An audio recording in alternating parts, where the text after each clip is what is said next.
Welcome back to our channel. For today's video is how to make a voice call on WhatsApp. It's just pretty quick and simple, so let's go. To make a WhatsApp call, you need to be connected to the internet. You can use your Wi-Fi or your mobile connection. You can check it through your settings and choose which connection is stronger. And just use what is the better one.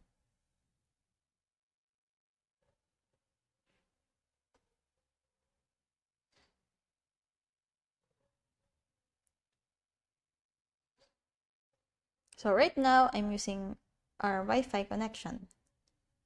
Next is open WhatsApp. And in chat section, tap a conversation. And with the person that you want to call.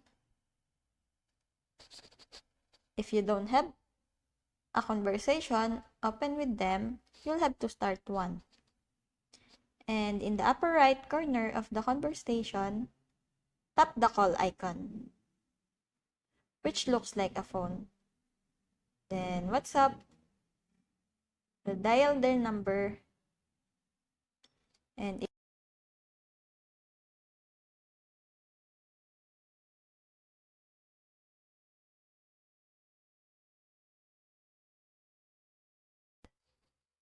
so that's it. I hope that this video helps, and if you have any questions or comments, kindly put it on the comment section below, and if not, don't forget to subscribe and like. Thanks!